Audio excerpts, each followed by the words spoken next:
quiero que comencemos a charlar sobre magnetismo. Entonces, ¿por qué quiero yo hablarle sobre magnetismo? Por dos razones. Por mi formación y para que hablemos del tema de junturas moleculares magnéticas. En Europa hay tres escuelas de magnetismo muy importantes, ¿sí o no? Entonces, una es el Instituto Peter Grunberg. Peter Grunberg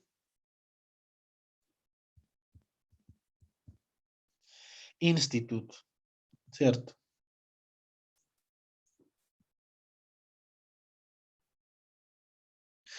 Es centro de investigación, ¿sí o no?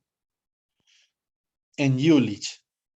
Aquí se han producido algunos de los avances más importantes en el magnetismo en todo el mundo. El otro centro muy importante de magnetismo es la división de teoría de materiales del ETH. Material Theory, ETH, ¿cierto?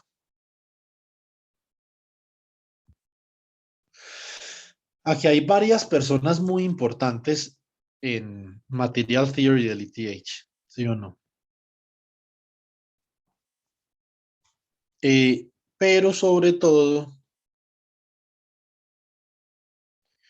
yo me voy a centrar en algunas. Bueno, una es esta profesora, la que aparece ahí. Es la profesora Nicola Spalding, ¿cierto? Entonces, esa es una de las pesadas a nivel mundial.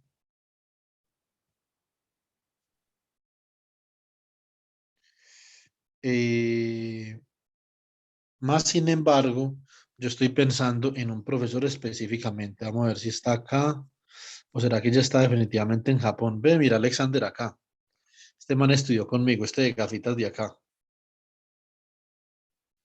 Alexander Edstrom se llama. No sabía que estaba en el ETH, pero tampoco me extraña. A ver, no parece que esté por acá, porque por la estatura, resalta mucho por la estatura. Bueno, la líder del grupo es la profesora Nicola Spalding, pues como obviamente es de esperarse, pero a ver, Frank Lichtenberg y Ederer, Claude Ederer.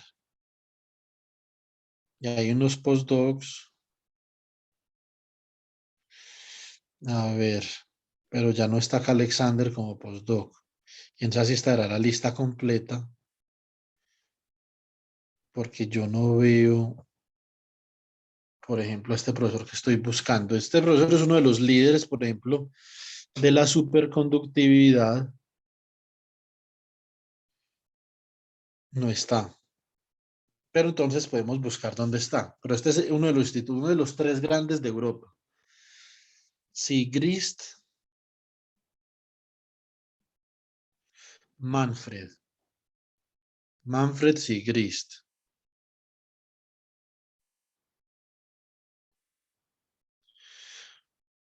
Pues acá aparece siendo el ETH. ¿O será que se cambió de división? Esa podría ser la otra.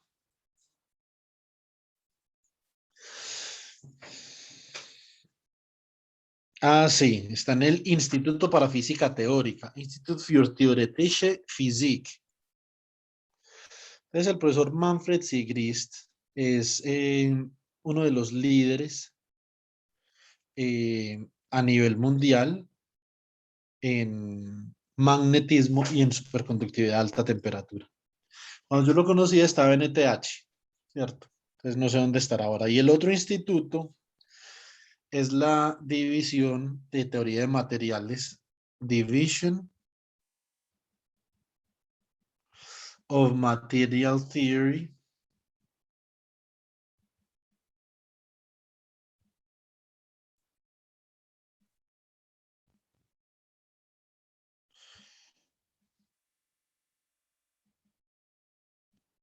de la Universidad de Uppsala, ¿cierto?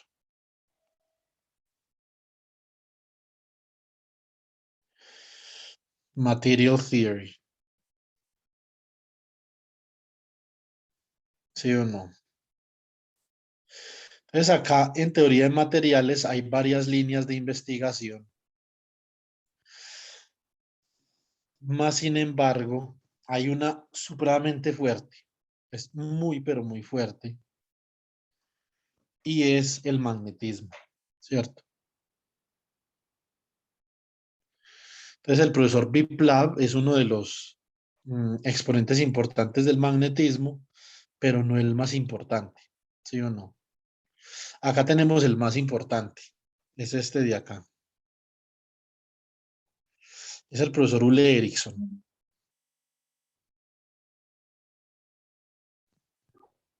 Este fue mi supervisor, el profesor Jonas Franson, ¿cierto? Y también otro exponente muy importante del magnetismo, sobre todo en lo que se refiere a la dinámica de espines, que tiene su propio método para resolver la dinámica de espines y tiene su propio código, el código de la Universidad de Uppsala, es el profesor Anders Bergman, ¿cierto? Prácticamente el exponente más importante del magnetismo, probablemente uno de los más importantes del mundo, el profesor Ule Erickson, pero hay otros también. ¿Se lo conoció, profe, a Ole? Sí, claro, Ule fue profesor mío y era mi jefe. Uf, ¿qué le dio, profe? Magnetismo en la materia y una materia de física de la materia condensada. Pero pues pero como es una persona tan, ¿cómo le digo? Como es tan senior, tan importante, entonces pues casi no iba al curso. Entonces él iba más era a las conferencias con nosotros, ¿cierto? Siempre estaba pendiente del seminario de la división que era los viernes a las 12:15 de la tarde, entonces él siempre estaba en el seminario, ¿sí o no? Y siempre que nosotros defendíamos la tesis, ahí estaba Uli, por ejemplo. Entonces él estaba muy pendiente de eso, pero donde yo sí lo tuve a él como profesor muy directamente fue en el curso de magnetismo. Yo vi magnetismo en la materia con Ule Erickson y con otro profesor que es otro de los exponentes importantes, ya les digo. Entonces acá están los que necesito. Entonces el profesor Peter Oppener, muy importante, el más importante de la división. Yo vi con Peter Oppener, yo vi física cuántica, lo que me imagino que ustedes conocen como física moderna, ¿cierto? Entonces yo vi con el física cuántica, fue absolutamente maravilloso, ¿sí o no? Y nosotros somos pues amigos relativamente personales por razones diferentes a la academia, que obviamente nos conocimos en la universidad y yo pues me conocí siendo estudiante del profesor Peter. Y el otro que nos dio el curso de magnetismo es el profesor Ian Rush, ¿sí o no? Que es un profesor experto en la parte de microscopía electrónica para medir el magnetismo en la nanoescala. Muy experto, supremamente experto, ¿cierto? Y uno de los mayores expertos a nivel mundial en la parte de teoría de grupos aplicada al magnetismo es el profesor Lars Nordström, ¿cierto? Que era mi segundo supervisor. Mi tercer supervisor fue el profesor Eric Högquist, pero él es experto es en teoría de computación cuántica y en fases geométricas, en topología y fases de Berry, ¿cierto? Entonces, básicamente, que lo que yo quiero hacer en esta, digamos, aventura que nosotros podemos tener en el magnetismo es lo siguiente. Miremos a ver aquí quién más podría estar. Me parece que ya acá ya está es todo el combo, ¿cierto? Entonces, bueno, obviamente la, la, mm, la profesora Nika Black Schaffer, que ustedes ven ahí, ella es una experta en fermiones de Majorana y superconductividad, ¿cierto? Jonás, que es mi supervisor, es en física por el equilibrio. Usted es Jorge, ustedes conocen a Jorge, ¿sí o no? Porque él estuvo en el seminario de Univalle. Él es un investigador de la división Yo imagino que yo ya no estoy acá porque ya me gradué hace, digamos, relativamente hace algún tiempo. Es el profesor que les digo, el profesor Ule Erickson, ¿cierto? Jonás, Oscar, vamos a ver quién más hay por acá. Este profesor trabaja, es el único que trabaja en algo parecido a lo que trabaja la profesora Karen, que es el profesor Adrián Cantián, profesor alemán de origen armenio. Y a ver quién más hay por acá. Tomás, no, de los que estudiaron conmigo, este es el único que falta por graduarse. Ya el resto, por ejemplo, no está acá en esta lista. Ya todos nos graduamos. Pablo, mira que sí, este todavía está como estudiante de doctorado. Ridwig Mondal, que una vez les expuse el trabajo de Ridwig en clase. El profesor Peter, el profesor Jan,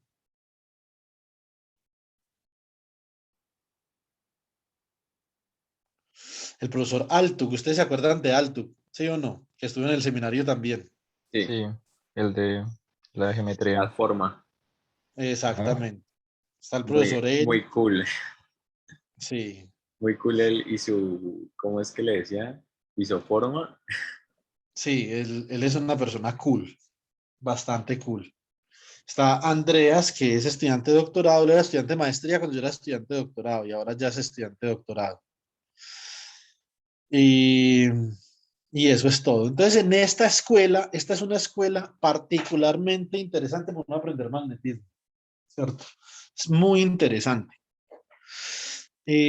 Lo que yo quiero hacer es replicar el curso del profesor Ule Erickson y de Jan Rush con ustedes. Entonces, eso es una cosa, Uf, ¿cierto? profe, muchas gracias. Qué violento. Entonces, les voy a depositar todo lo que ellos nos depositaron, yo los voy a depositar a ustedes, ¿sí o no? Entonces, esa es una. Y la otra es que hablemos de magnetic tunneling junctions, ¿cierto?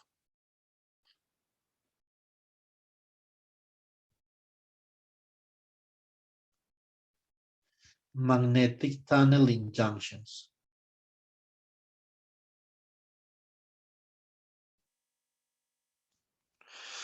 ¿Qué es magnetic tunneling junctions? Bueno, realmente esto se puede entender de dos formas porque esto viene de un fenómeno físico, más no de un dispositivo o no de una realización física en particular.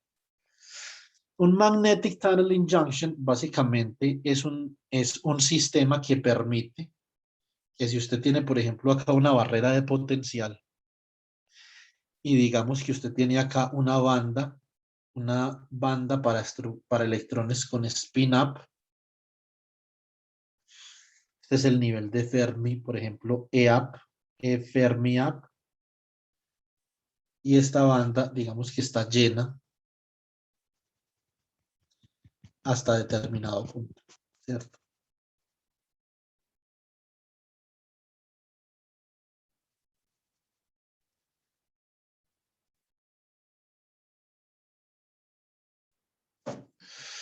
Y usted también tiene, por ejemplo, una banda acá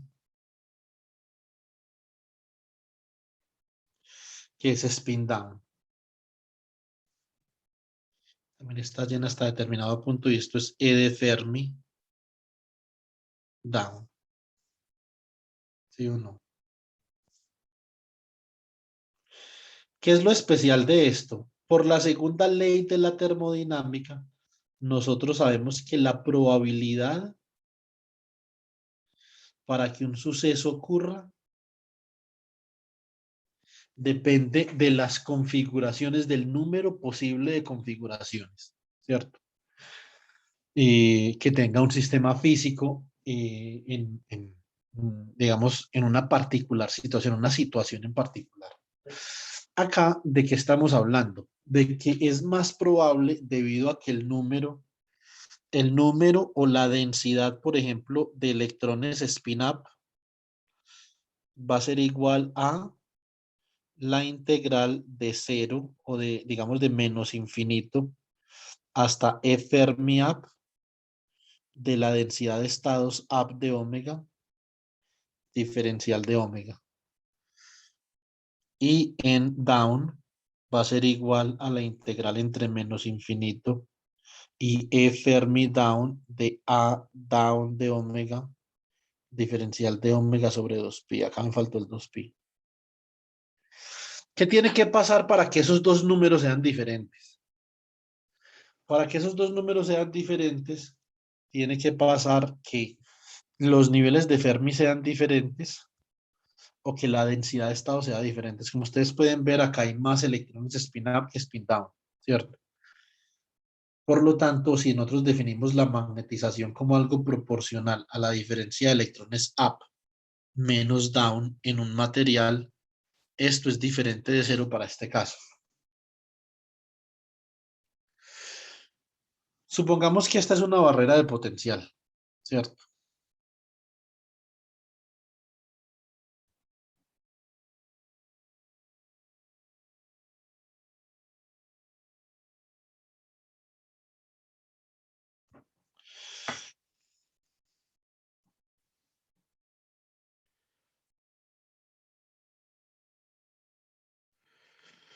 Entonces, un segundo. La posibilidad, la probabilidad para que un electrón acá, un electrón spin up,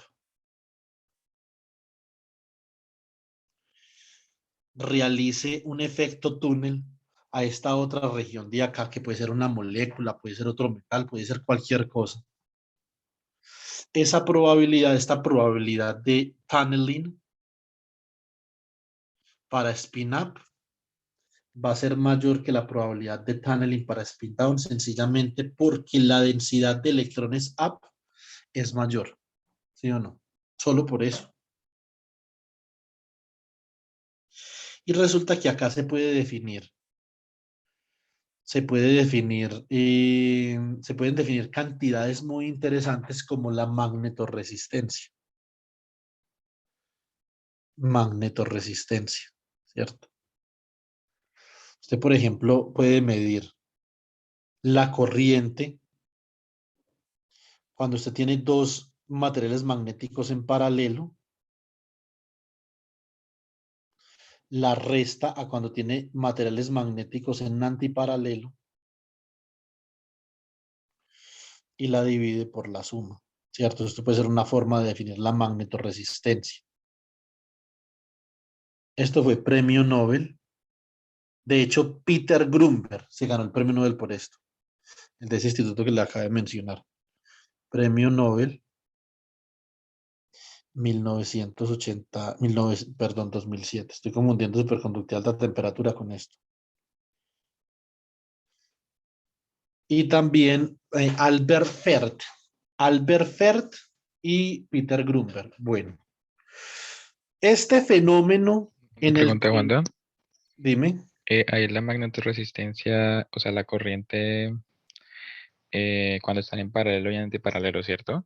sí, pero ese dibujo todavía no lo he hecho. Termina la pregunta, ya voy a hacer el dibujo.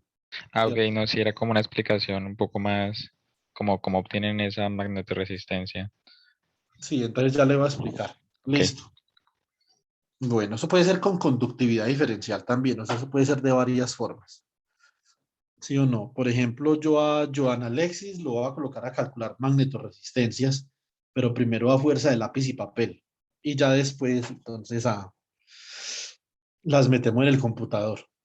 Porque no, Joan Alexis hasta el momento ha trabajado mucho con el computador. Eso nos tenemos que proteger de eso, ¿cierto? Porque nosotros somos físicos teóricos. Nosotros no somos físicos computacionales. El computador es simplemente una herramienta para visualizar cosas, ¿cierto? Para resolver una ecuación, un sistema de ecuaciones cuando se necesite. Pero tratamos de hacer lo que más se pueda a lápiz y papel. ¿Está de acuerdo, Joan? Sí, claro, profe. Entonces, ¿qué es este fenómeno que nosotros vemos acá? Esto se llama, este fenómeno que se ve acá, se llama magnetotunneling.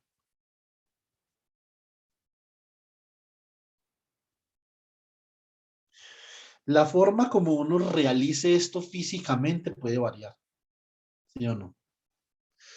El magneto-tunneling que yo les voy a enviar ahorita, les voy a enviar un paper sobre magneto-tunneling para que lo comiencen a revisar, porque yo quiero, de pronto si Luis Alejandro va a seguir con nosotros o no, pero si Luis Alejandro sigue con nosotros, yo quisiera que Luis Alejandro investigara, por ejemplo, cómo convertir calor, cuáles son las mejores configuraciones moleculares para convertir calor, pero en corriente de spin, no en corriente electrónica, sino de spin, ¿cierto? Entonces, y para eso hay un paper muy bueno que publicaron hace ahora unos 3 o 4 años que se llama eh, Magneto-Civic Tunneling, ¿cierto? Entonces, este fenómeno, a ver, ¿qué implica este fenómeno? Este fenómeno implica que usted tiene una región con polarización de spin, ya les voy a explicar qué es eso, y otra región que puede tener polarización de spin o puede que no, ¿cierto? Y el, a ver, el parámetro de acoplamiento entre las regiones, que es el que nosotros conocemos hasta el momento como gamma, ese parámetro de acoplamiento depende del spin, ¿sí o no? Entonces va a haber más acoplamiento para un tipo de especie de spin que para la otra especie, ¿cierto? ¿Por qué hago el esfuerzo de explicarles este fenómeno antes de explicarles el sistema físico? Porque esto se puede realizar de varias formas. Entonces ahí sí voy a la pregunta de Jalil. Una forma es esta. Ustedes tienen acá un material ferromagnético, Bueno, profe, una preguntita. ¿sí? Eso de los spins sería el spin total que uno obtiene de la configuración del compuesto coordinado, ¿cierto? O sea, del spin total de los centros metálicos en el trímer. Queremos No, ver si... no porque yo a usted no le he dicho cómo voy a hacer el dispositivo que emula este fenómeno físico. Yo todavía no le he dicho si es un trimer, ¿cierto? Si es un dimer, no le he dicho ni siquiera si hay una molécula magnética, Joan. No le he dicho nada del sistema. ¿Sí me entiende? Ah, ok, listo. Cuando hay una pregunta, nosotros ahí Es un estamos. fenómeno- Ya voy, Jalil. Esto es un fenómeno lo más genérico posible del mundo, ¿cierto? Lo más genérico posible. Regálame un segundo, Jalil. Voy a hacer este dibujo. Esto puede ser, por ejemplo, un ferromagnet y esto puede ser otro ferromagnet.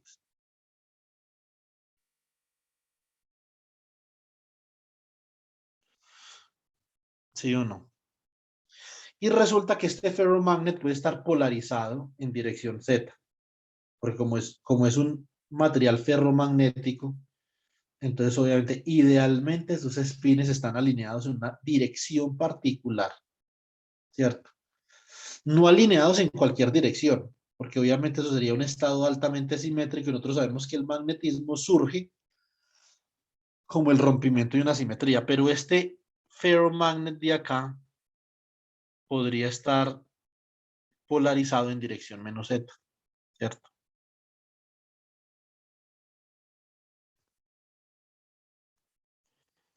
Este es en una unión metálica, esto es lo que Peter Grunberg llamó paralelo antiparalelo o antiparalelo paralelo, la configuración AP. Anti, perdón, esta es una configuración antiparalela, ¿cierto? Donde los dos materiales ferromagnéticos están alineados antiparalelamente. Entonces, antiparallel configuration. Y estas configuraciones tienen menor corriente que las configuraciones en paralelo. En la literatura, típicamente, usted va a ver esta unión de esta forma. Con dos metales acá, un metal va a tener un super spin hacia arriba y el otro va a tener un super spin hacia abajo. Ahora sí, Jalil. Nosotros estamos trabajando a temperatura, casi a temperaturas bajas, ¿cierto?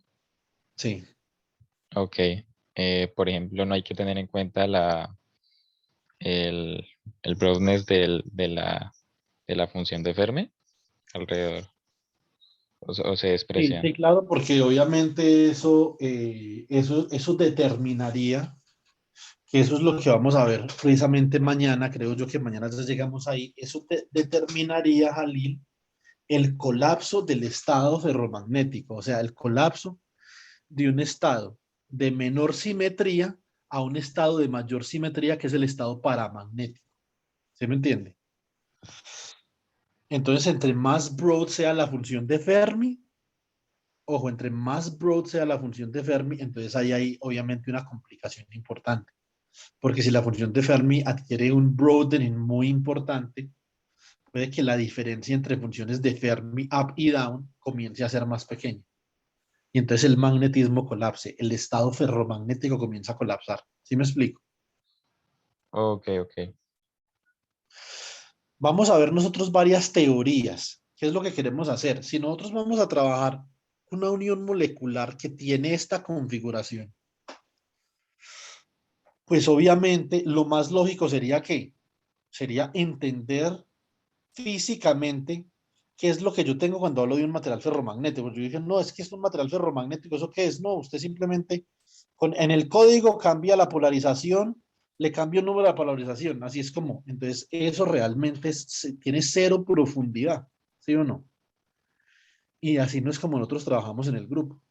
Nosotros queremos entender con profundidad cuáles son las implicaciones de que esto sea un metal ferromagnético. Y para eso queremos entender el ferromagnetismo, ¿cierto? Queremos saber qué es ferromagnetismo, por qué el cobre no es magnético, a no ser de que esté en una aleación, ¿cierto? Pero si es cobre puro no es magnético, porque el níquel sí es magnético, porque el cobalto sí es magnético, porque el manganeso sí es magnético, a pesar de que sea magnetismo débil, pero magnético en últimas, ¿sí o no? Porque el hierro es magnético. ¿Qué pasa con el disprosio, gadolinio, con el turbio? Que tienen obviamente componentes orbitales muy grandes. Todo eso lo vamos a entender en nuestro curso de magnetismo, ¿sí o no? Ule, junto con un colega francés de él que se llama Antoine George, ellos han desarrollado los dos un método que permite entender muy cercanamente el ferromagnetismo de los metales de transición que tienen una determinada complejidad usando integrales de camino en estados coherentes. Eso se llama Dynamical Mean Field Theory, ¿cierto? Ellos han logrado realmente cosas impresionantes en ese aspecto. Entonces, eso también se los voy a enseñar, ¿sí o no? Entonces, vamos a tratar de hacer un Dynamical Mean Field Theory sobre iones sencillos, ¿sí o no? Sencillos. Entonces, usando el modelo de Havard. Entonces, el modelo de Havard permite a nosotros predecir la estructura magnética. Ahora, los métodos típicos para trabajar con estructura de bandas no funcionan para el magnetismo. Eso es lo primero que uno tiene que almacenar en su corazón. Para nosotros entender el magnetismo necesitamos realmente una teoría a temperatura finita y de muchas partículas. O sea, necesitamos finite temperature y many particles. ¿Qué otra configuración es importante en términos de las uniones moleculares? La configuración paralela, donde ambos materiales ferromagnéticos tienen una polarización en la misma dirección. Esto es un ferromagnet.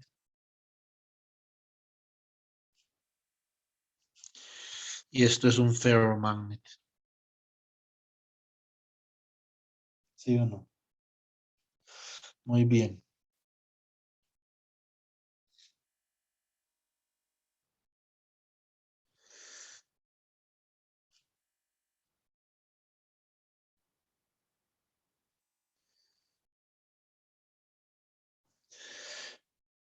Entonces la polarización de este material ferromagnético está en esta dirección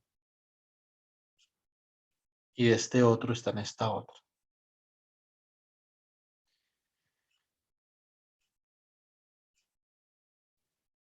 En la misma dirección me refiero. Eso significa que yo puedo representar esta unión metálica como un lead o un electrodo que tiene una polarización en Z positivo y este tiene una polarización en Z positivo, ¿cierto? Esto se llama parallel configuration.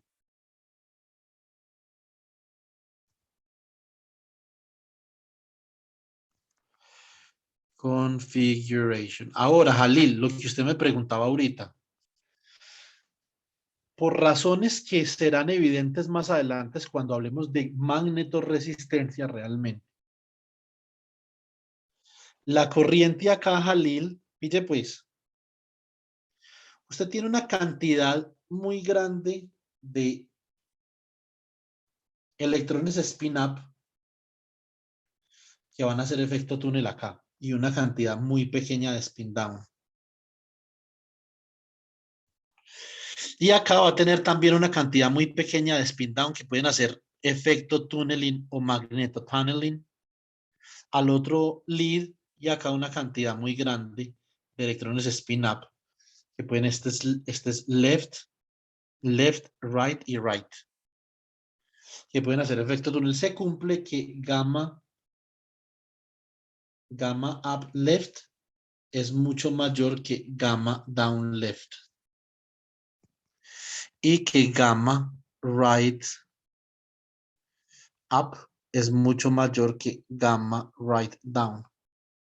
Eso significa que acá hay una corriente relativamente grande porque los electrones spin-up que hacen efecto túnel del izquierdo a la región central después pueden proseguir su trayectoria, su tránsito al lead derecho. Acá hay una dificultad. Pónganle cuidado. Ustedes tienen acá mucha densidad de estados up y poca densidad de estados down, ¿cierto? Eso significa que la cantidad de electrones up que puede hacer efecto túnel del izquierdo a la región central es mucho mayor que la cantidad de electrones down, ¿cierto? Más sin embargo, acá pasa lo contrario. Acá hay mucha más densidad de estados down. Entonces hay mucha más disponibilidad de estados para ser ocupados en la banda spin down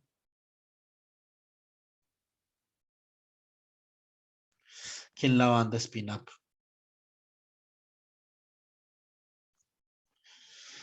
Por lo tanto, acá la corriente se reduce significativamente. Entonces supongamos lo siguiente.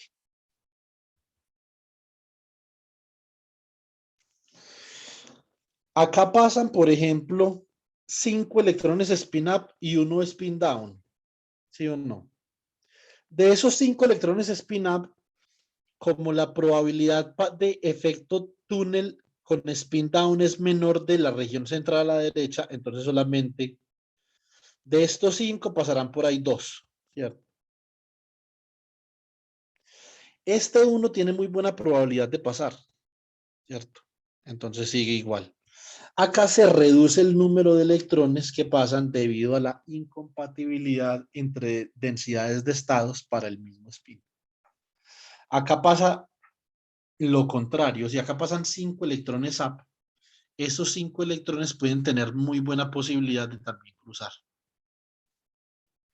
Porque el acoplamiento por efecto túnel de la banda spin-up en el electrodo izquierdo a la región central es grande también como el acoplamiento por efecto túnel entre la región central y la banda spin-up en este otro material ferromagnético de la derecha. Entonces acá no hay una reducción efectiva del transporte cuántico a través de los materiales ferromagnéticos. En cambio, en esta de antiparalela sí. Por eso es que esto se define de esta forma, Jalil.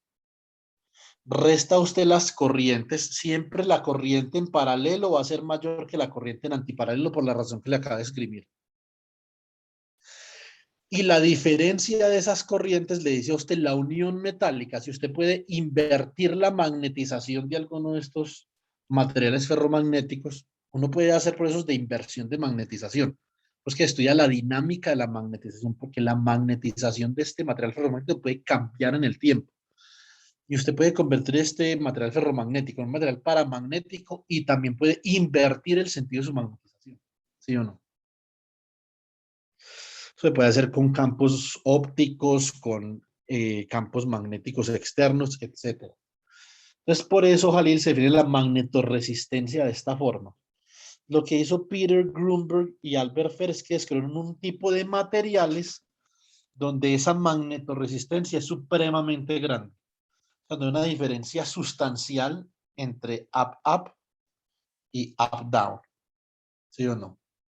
Nosotros vamos a hacer esto más en detalle, ¿cierto? Nosotros vamos a hacer esto más en detalle, no se preocupen.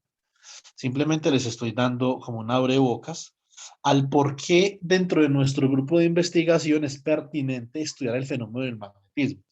Además, es obviamente por un contenido interesante que yo recibí durante mi doctorado que quisiera compartir con ustedes.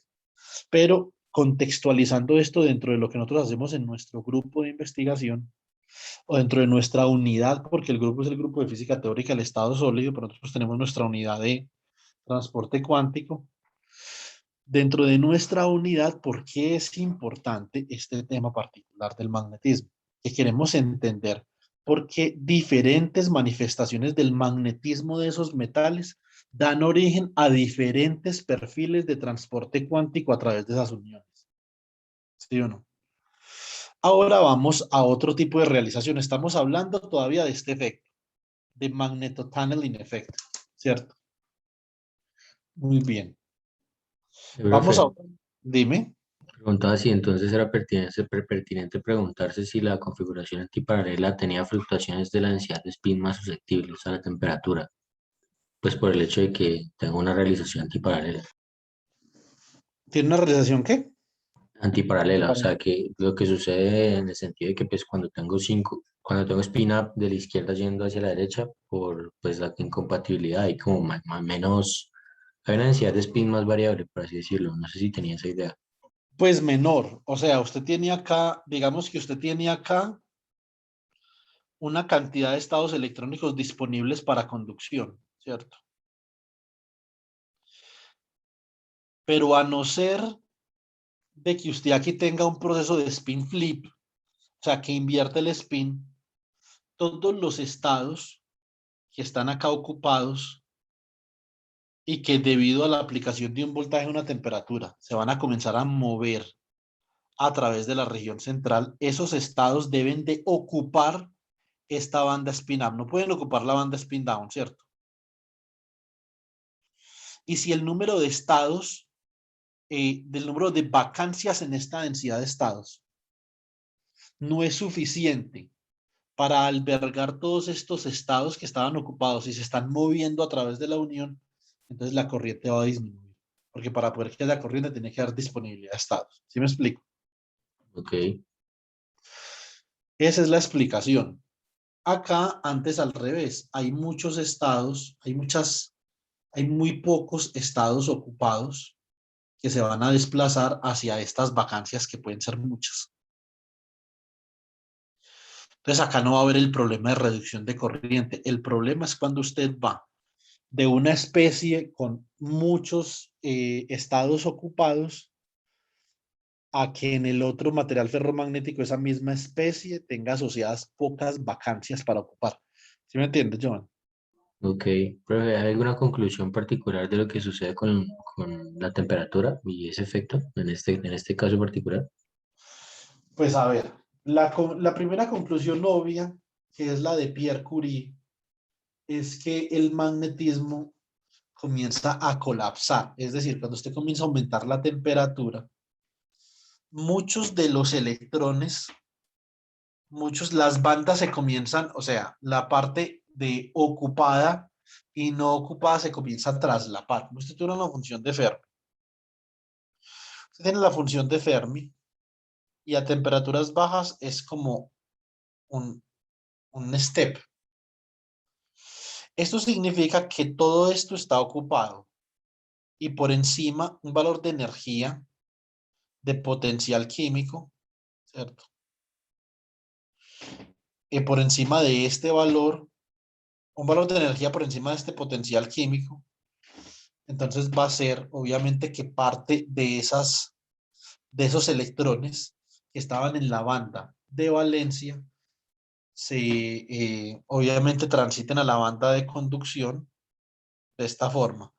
Entonces estos electrones de acá, esta porción de densidad electrónica que había acá, entonces ahora transitó y ocupó esta parte de la banda de conducción. Entonces los electrones se comienzan a mover y la densidad de estados ahí comienza a disminuir. ¿Sí o no? Esta densidad de estados acá comienza a disminuir con la temperatura. Y se comienzan a equilibrar la densidad de especies up y down. Y en ese caso, entonces la magnetización tendería a cero. Por lo tanto, se convierte el material de ferromagnético en paramagnético. Entonces vamos a estudiar el paramagnetismo acá, Joan, ¿cierto? Entonces, que es un estado magnético diferente al ferromagnético. Entonces, cuando usted aumenta la temperatura, según la ley de Curie, el magnetismo de ese material va a colapsar. Eso es lo que va a suceder. Listo. Listo, profe. Gracias. Usted tiene que garantizar que usted no vaya a subir la temperatura. Puede que en el código usted lo pueda hacer, pero en la vida real entonces va a obtener resultados que son como graciosos, ¿sí me entiende? Son resultados que no tienen mucho sentido. Entonces acá, esto es T, la temperatura de este lead izquierdo tiene que ser estrictamente menor que la temperatura de Curie de ese material ferromagnético. Es la temperatura a la cual ocurre la transición de fase ferromagnética paramagnética, ¿cierto? Entonces hay que tener cuidado con esa parte para que los resultados tengan algún tipo de sentido, pues, experimental. Ahora, otra realización, ¿cuál podría ser? Podría ser un metal normal. Esto sea simplemente un metal. Y esto un metal.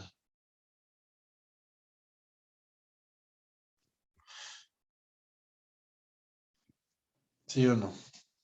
¿Cómo hacemos nosotros para que aquí haya un magneto-tunneling effect si estos son metales normales?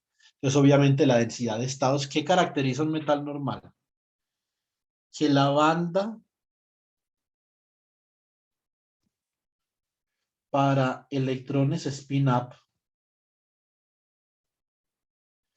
esté ocupada de exactamente la misma forma que la banda para electrones spin-down. ¿Sí o no?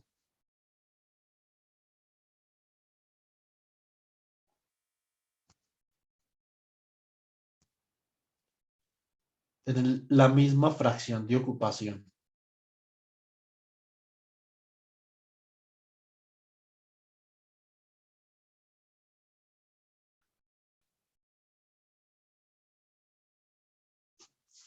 ¿Cierto?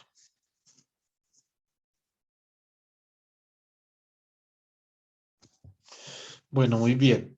Entonces ahí, obviamente, la cantidad de especies up va a ser exactamente igual a la cantidad de especies down. Y por lo tanto, la magnetización tiende a cero. Es un estado no magnetizado. En términos de teoría de grupos, es un estado absolutamente simétrico. ¿Sí o no? En el espacio de spin. Entonces, obviamente, acá no hay nada que le diga a uno que la posibilidad para que un electrón spin-up haga efecto túnel sea diferente a que un electrón spin-up haga efecto túnel. Es exactamente la misma vaina. Más sin embargo, sí puede haber una cosa acá importante. ¿Sí o no? Por ejemplo, que haya una superficie con una determinada quiralidad. Nosotros en este metal ferromagnético podemos disponer una superficie acá. Estos se llaman spin filtering surfaces.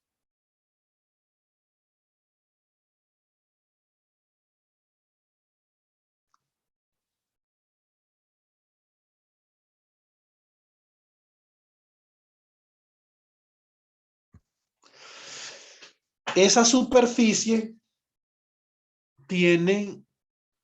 es muy delgada y solo puede transmitir electrones de una especie más que de otra especie debido a la quiralidad. Porque la quiralidad tiene cierta relación con el spin, ¿cierto? ¿Qué pasa cuando usted, por ejemplo, tiene esta superficie? Usted tuviera esa superficie.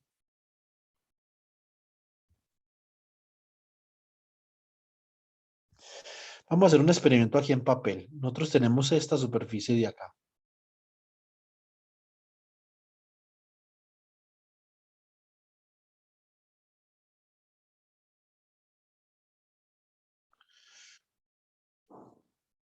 ¿Sí o no? Y usted coge y hace incidir radiación electromagnética sobre esa superficie. Si esta superficie es quiral, ¿cierto? Tiene algún tipo de quiralidad, sobre todo porque tiene unas moléculas que en química se conocen como enantiómeros.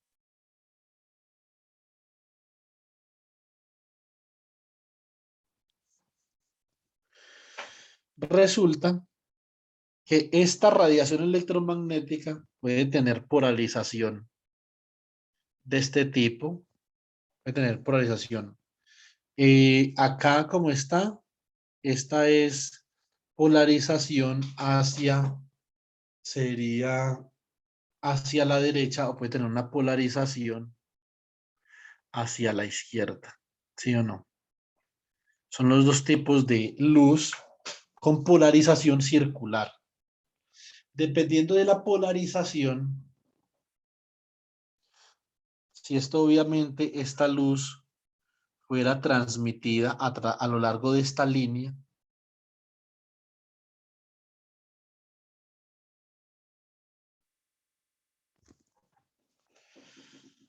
entonces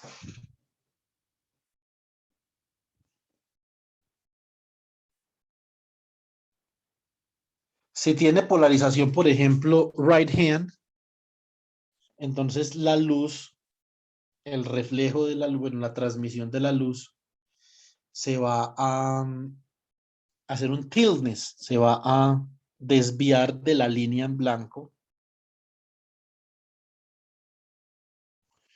Y este ángulo que forma acá va a ser un ángulo, por ejemplo, phi. Y si tiene la polarización contraria,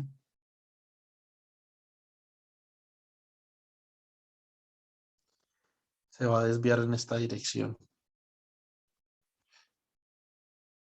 Este ángulo es igual.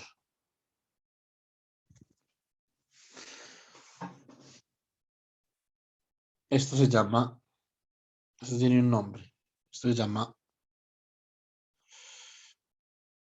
el efecto Faraday.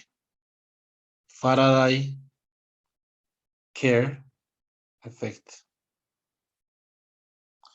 Y esa rotación que sufre el eje, que sufre la dirección de pointing de la onda electromagnética, se llama la rotación de Faraday. Estas superficies que tienen, estas se llaman superficies ópticamente activas. Optically active surface. Estas superficies que son ópticamente activas también son superficies que filtran el spin.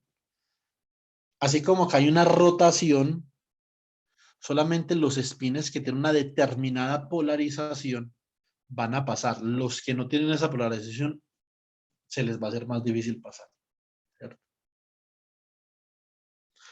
Entonces,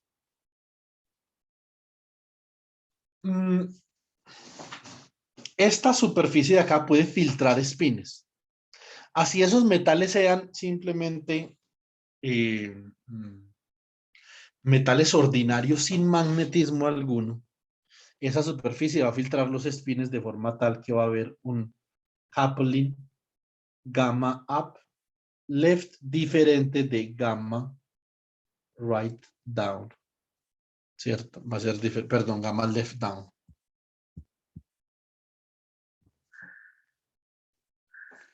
¿Sí o no? Eso se llama un filtrado de spin. Listo. ¿Cómo se puede ver esto? Esto se puede ver, por ejemplo, como si fuera un metal normal.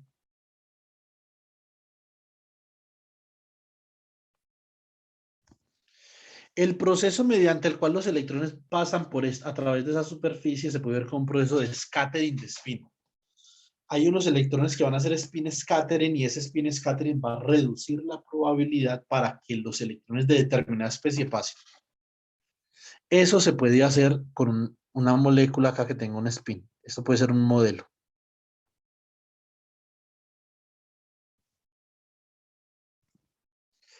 Los electrones vienen acá. Pueden hacer scattering con este spin y pasar al otro electrodo, o pueden pasar derecho sin hacer spin scattering. Así, la amplitud de efecto túnel sería igual a ¿quién? A una amplitud T sub 0 por sigma sub 0. Cuando no hay scattering de spin, cuando hay scattering sería una amplitud T1 producto punto con sigma. ¿Sí o no? Y esta parte de acá va a contribuir a que la corriente sea superior para una especie que para otra. ¿Cierto?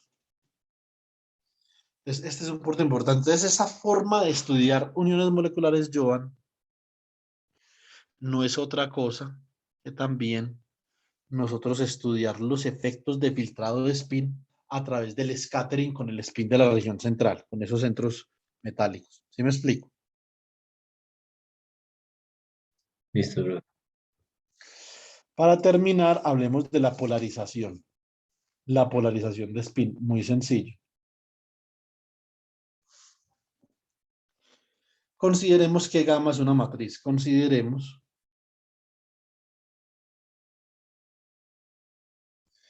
gamma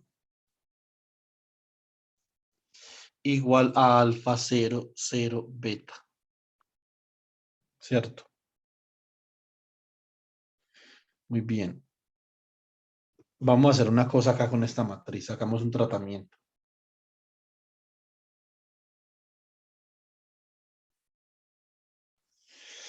Vamos a decir entonces que esto es alfa 0, 0, beta. Entonces acá, ¿qué puedo hacer? Voy a hacer lo siguiente. Esto lo voy a expresar de esta forma. Como alfa medios más alfa medios menos beta medios, por ejemplo. ¿Sí o no?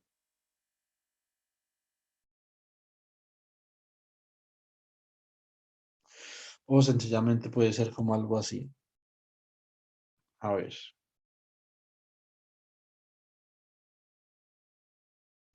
Un segundo, yo pienso.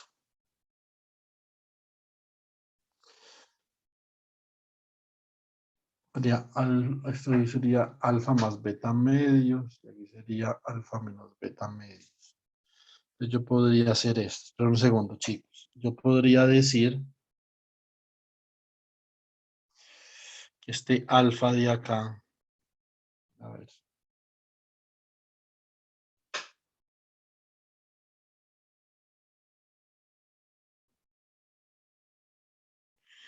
Tengo alfa medios más beta medios. El alfa lo va a separar en dos alfas. En alfa medios más alfa medios. Y este beta lo vuelvo a restar acá para que me vuelva a quedar como. Me vuelva a quedar así. Acá queda 0. 0 y abajo voy a hacer lo propio con beta. Entonces, ¿cómo me va a quedar? Esto me va a quedar así. Me va a quedar alfa medios más beta medios menos alfa medios más beta medios. Yo puedo factorizar esto acá de esta forma. Esto me queda como alfa más beta sobre 2 más alfa menos beta sobre 2. 0, 0. Hasta el momento, chicos, no he hecho absolutamente nada fuera de lo normal. Simplemente he sumado números y lo he restado, ¿cierto? Y acá queda alfa más beta medios menos alfa menos beta medios. Voy a factorizar de acá alfa más beta medios sobre 2. Perdón, alfa más beta medios sobre 2. Entonces, esto como que esto queda como 1 más alfa menos beta sobre alfa más beta. 0, 0. 1 menos alfa menos beta sobre alfa más beta. Y a esta cantidad de acá, que es la diferencia entre alfa y beta dividido la suma, le voy a llamar polarización.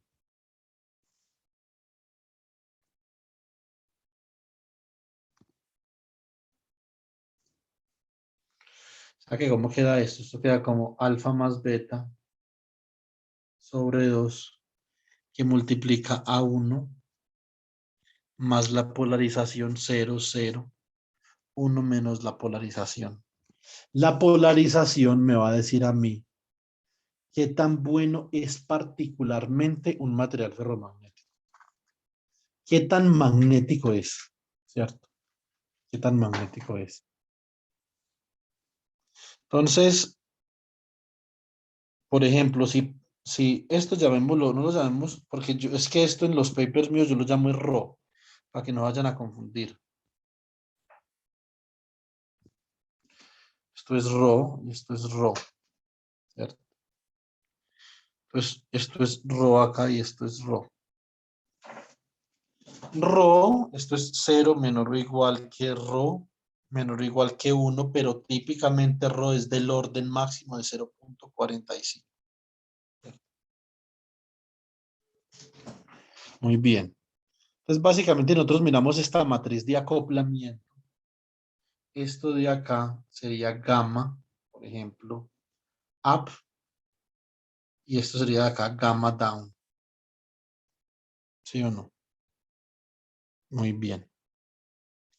Entonces, en este caso, cuando hay polarización de spin, es decir, cuando gamma up y gamma down son diferentes, yo puedo expresar esta matriz en términos de la polarización de spin, ¿cierto? Bueno, muy bien. Este alfa más beta lo puedo llamar yo gamma total, simplemente gamma. Y así, entonces, ¿qué puedo hacer yo? Puedo decir, listo. Entonces, vamos que este es gamma sub 0, mejor dicho.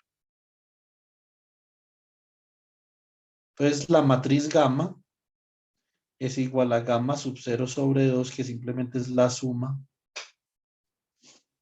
de esas componentes, por 1 más rho, 1 menos rho, 0 y 0. De aquí es en donde, en los códigos que yo les paso a ustedes van a encontrar esto. Que gamma up es igual a gamma sub 0 medios por 1 más rho. Gamma down es igual a gamma sub 0 medios por 1 menos rho.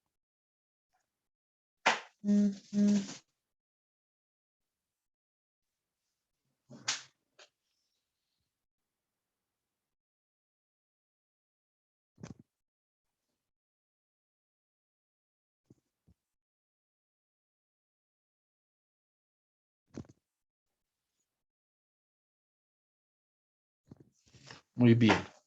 Y compactamente en el código nosotros escribimos esto como gamma sigma es igual a gamma sub 0 medios que multiplica a 1 más o menos. Entonces colocamos acá, en vez de colocar más o menos, colocamos 1 más sigma rho, donde sigma es igual a 1 para up y sigma es igual a menos 1 para down. ¿Cierto? Entonces, esto es lo que sucede cuando nosotros en las uniones moleculares tenemos un spin dependent handling. Esto es un acoplamiento gamma que es dependiente del spin. Y esto nosotros lo podemos derivar microscópicamente. Nosotros podemos ver que este acoplamiento puede y lo hará depender del spin. ¿Cierto? Nosotros podemos derivar esto microscópicamente. Acá obviamente lo estamos haciendo más fenomenológicamente y podemos tener teorías para eso. Ahora, en esta matriz, ¿cierto? En esta matriz que yo tengo acá, que es para un solo nivel electrónico, acoplado con el reservorio, nosotros hemos evadido una cosa muy importante. Y es que nosotros hemos evadido los procesos de spin flip, ¿cierto? Es decir, los procesos de inversión de spin, ¿cierto? Bueno, muy bien. Entonces, en los procesos de inversión de spin, con spin flip processes,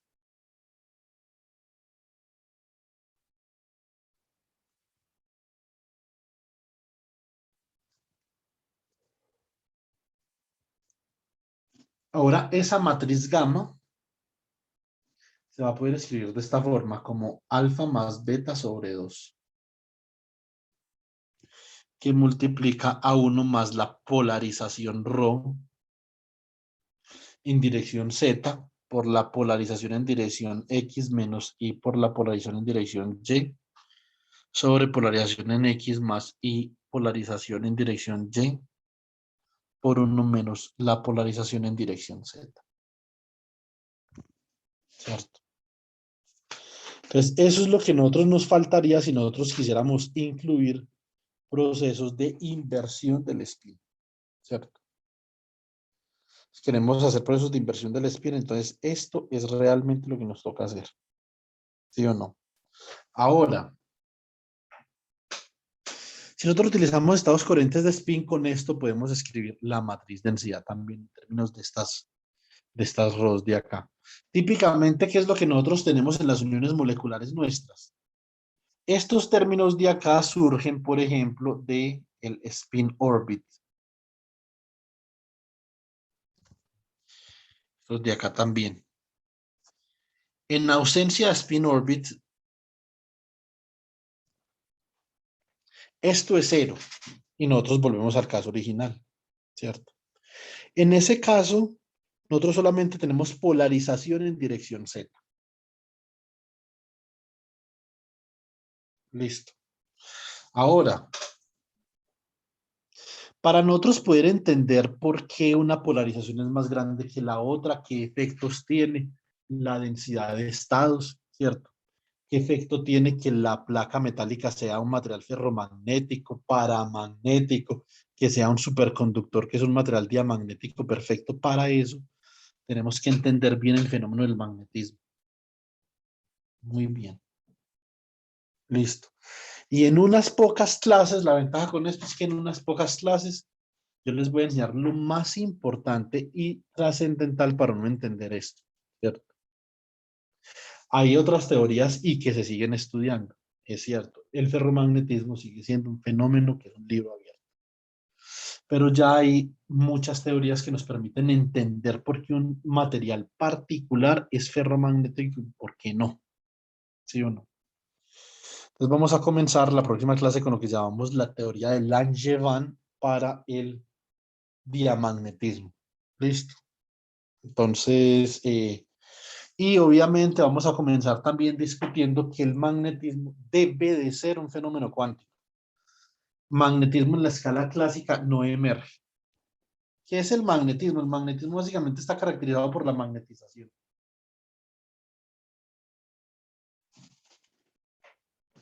Y si usted saca el valor esperado de la magnetización en una distribución de Maxwell-Boltzmann, que es una distribución clásica,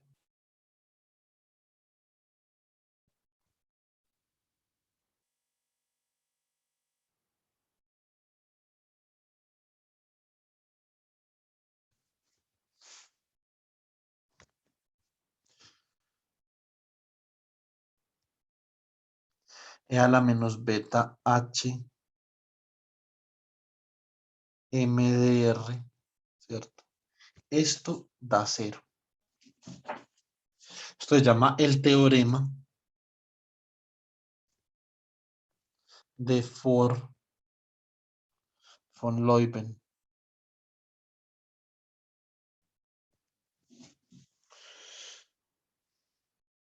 Entonces, mañana les paso el artículo. Lo que pasa es que no sé dónde lo tengo. Lo tengo en WhatsApp, pero no en WhatsApp en dónde. Eso sí, no lo sé.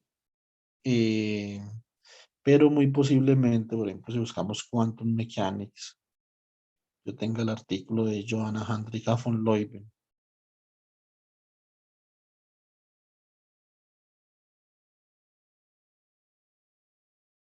A ver, un segundo.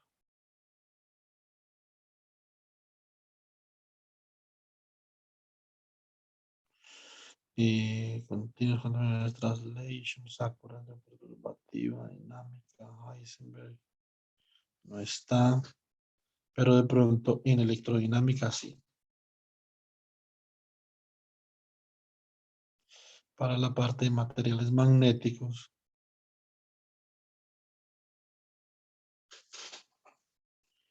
A ver, name dynamic theory of the electron.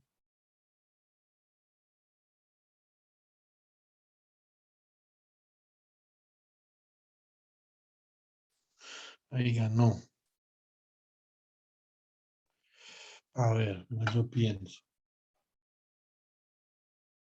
A ver, fan.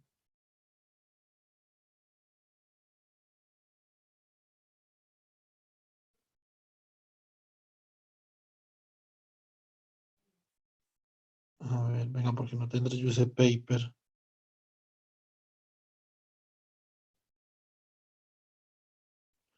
A ver, un segundo. O será, tal vez en mecánica estadística avanzada, el semestre pasado ese grupo de WhatsApp solía ser el grupo de física del estado sólido.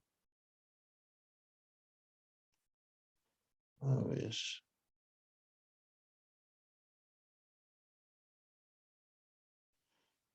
Hugo.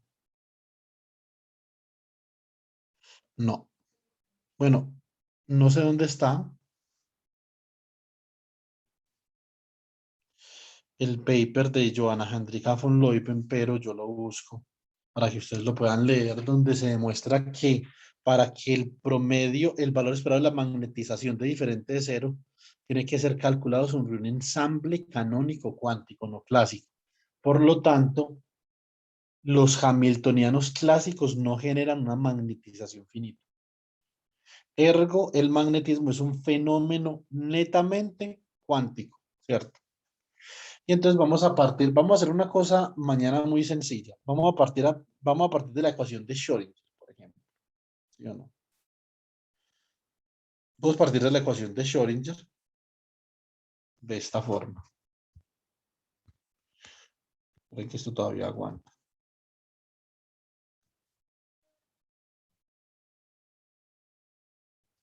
A partir de la ecuación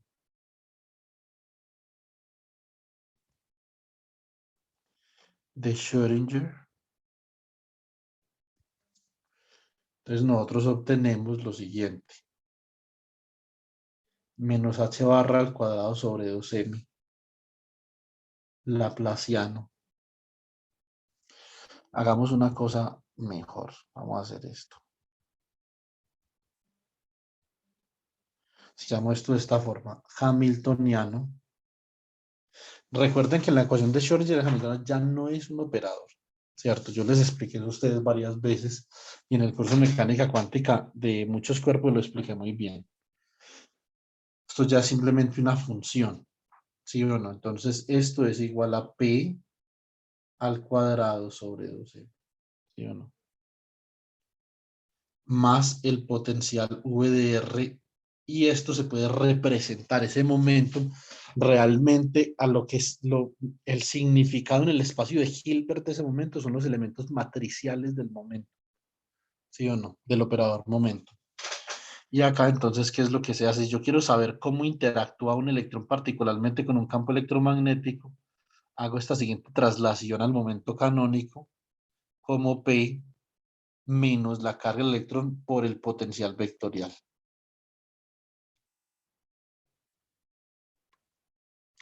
Esta traslación me va a permitir introducir campos clásicos en mi descripción cuántica del electrón. Es así el hamiltoniano en últimas. Va a quedar como menos I h barra gradiente menos E por el potencial vectorial al cuadrado sobre 2m más V de R con el potencial de calibración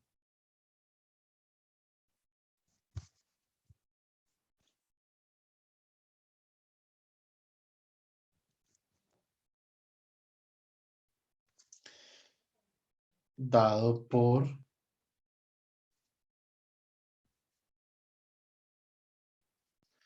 A igual a 1/2 de R cruz B.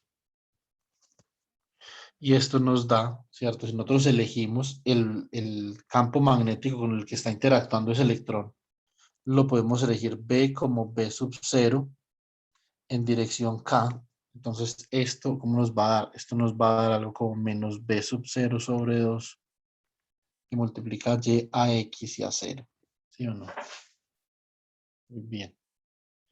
Después, entonces, obviamente, reemplazamos este potencial vectorial en esta descripción del Hamiltoniano para la ecuación de Schrödinger y vamos a hallar que realmente ese electrón experimenta dos fenómenos diferentes cuando interactúa con un campo magnético.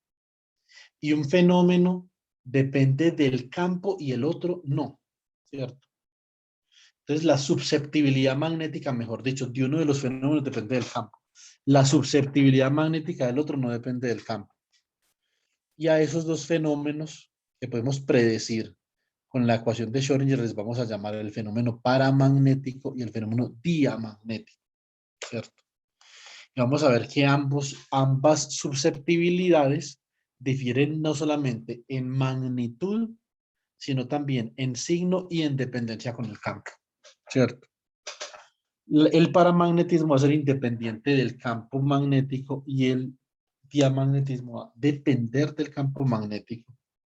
Y el momento magnético inducido en el diamagnetismo va a tener dirección contraria al campo magnético que lo indujo. Por eso el diamagnetismo, de alguna forma, vamos a ver la próxima clase que se parece mucho a la ley de inducción de Faraday-Lenz, ¿cierto? Por ese signo menos. Por último, en este mini curso que vamos a explorar nosotros vamos a explorar 3 manifestaciones del magnetismo.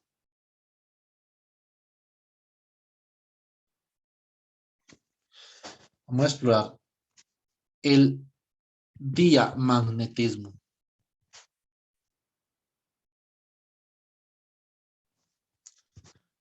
Vamos a explorar el paramagnetismo.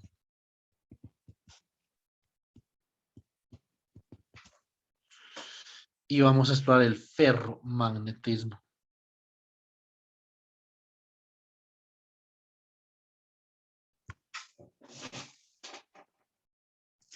Y vamos a hablar también del magnetismo de las impurezas, que es distinto.